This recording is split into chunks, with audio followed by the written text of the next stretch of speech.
Hold on tight, kids, because this week's lick is hotter than a double shot of Uncle Pappy's old secret recipe moonshine.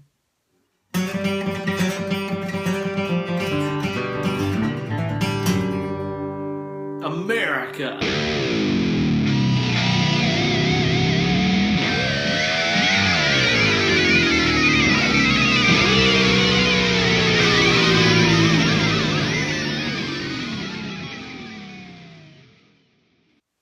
Mellow greetings, Suckamaniacs, and welcome to another installment of Weekend Wankshop here with your old pal, Uncle Ben. As many of you guys know from my outrageous accent, I come from the rolling hills of East Tennessee, which basically means that I am a hillbilly piece of shit. I used to call my grandmother Mamaw. My older brother and I made a potato cannon when we were teenagers. I've consumed gallons and gallons of moonshine made by my friends and neighbors, and also starred in a commercial concerning the hazards of using and producing methamphetamines. I really did too. Check this out. Making it is probably the most dangerous thing you could do, next to using. Getting busted. 25 years. Wow. And you'll burn for it. Even if you're primarily a rock and roll kind of guy like myself, you just don't grow up around here without learning some hellacious flat-picking licks to play on the old flat top here. And that's exactly what you're going to learn about today, Suzanne. This week's lick is in the neighborhood of G and would work great over a G chord, perfect for your next hoedown, hootenanny, or jamboree. Before we get into the specifics, let's hear it again at papaw speed.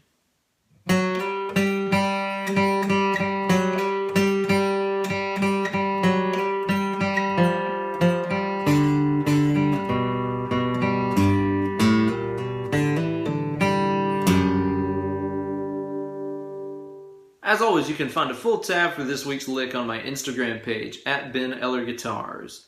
Go on there, learn the lick, and make a video of yourself playing this week's lick and upload it with the hashtag WeekendWankShop. That way you can make your old Uncle Ben here proud. Now let's dig into this sumbitch. This is a very typical flat-picking bluegrass lick that you could hear in any number of tunes.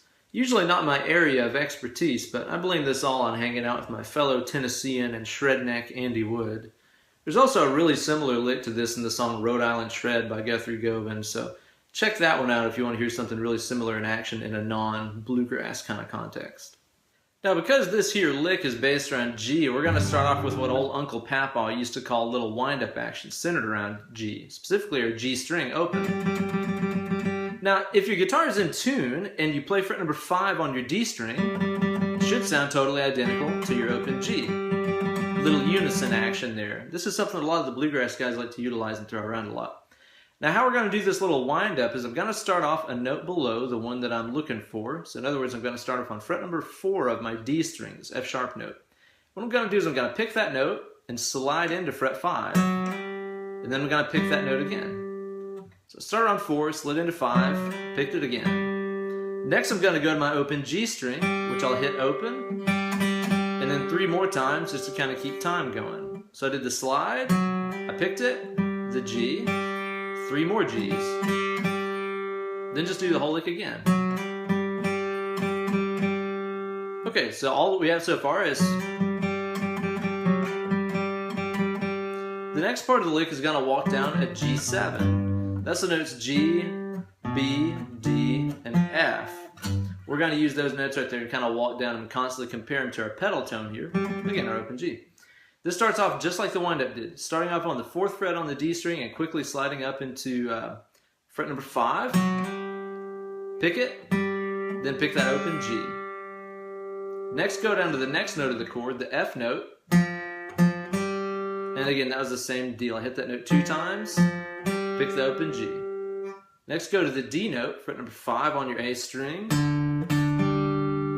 Then go to the B note, fret number 2 on your A string. And then lastly, you're going to end on the root note of the chord, this low E string, fret number 3. So that started off kind of like the wind-up. F note, D note, B note, just like that. So again, outlining the G7 kind of sound. So far we've had the wind-up 2 times, then a walk down, And then probably the most stereotypical bluegrass lick of all time. This is a really easy one. You could look at this as being based around an E minor blues scale. But again, a lot of the old-timey guys just look at this as focusing around kind of the notes of a G chord. Oh, let's try that again. Got away from me. All I'm doing here is I'm starting off with the open A. I'm gonna hammer on fret number 1, which is a B flat note. Hammer on fret 2. And then what you're gonna do is go to the D string, hit it open, hammer on 2, pull off, and then we're gonna strike that open G. Again, root note of the chord. And then as that G note is ringing out, I'm gonna hit fret number 2 on my low E string, which is an F sharp note, and bend it up until it is in tune with that G. It's a half step bend. Just like that. So the lick is going to be wind up times 2. Walking down the chord. Doing a little kind of blues scale. And our bend. Hell yeah. A quick word about the kind of picking you need to employ to play these kinds of licks and not sound like a real Yankee. Whenever you're playing stuff like this, you do not need to worry about strict alternate picking like you would if you're playing metal or something like that. This is a very rhythmic kind of playing, and if you don't have the downstroke accents in the right places, quickly starts to sound kind of weird, like this. It's kind of like you're putting the accent on the wrong syllable, you know what I mean? Okay, here's the basic idea. The downstrokes need to be on the downbeat, and the best way I can think to describe that is to play with a really over-exaggerated right hand and show you what I mean. Again, this is not going to be alternate picked, but what I am going to do is to move my hand just like my foot is tapping with the beat.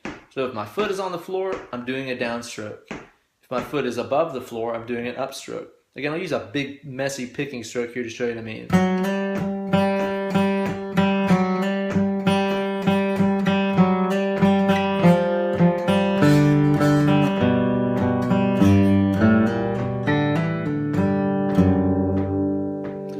Those things that makes these kinds of licks sound correct, so to speak.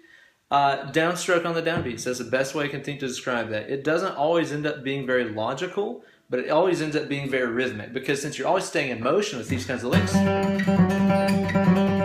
you're not going to break the groove at all. Whereas if you're alternate picking or economy picking, you'll be kind of starting and stopping, which will break the groove. So again, pay really close attention to that stuff. I definitely recommend watching some picking videos from mandolin players who really have their picking together. They'll talk about that kind of thing a lot, where you really only employ an upstroke if it's on an upbeat, on an E or a basically. So pay close attention to that. You'll get all the accents in just the right spots. So there you go, kids. Another sick lick to add to the old wank bank. Master that one and you're going to be hooking up with that cute cousin of yours in no time. You know, the one with the pretty mouth. Thank you guys so much for watching. I really appreciate it.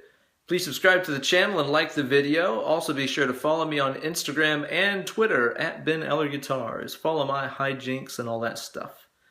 Be sure to drop me a line and let's book a time for some one-on-one Skype lessons. benellerguitars@gmail.com. Put something about lessons in the subject line. I'll read your email and get back to you, and we'll start hooking up a time and talking about rates and all that kind of stuff. Thank you guys so much. Happy shredding, and don't do meth.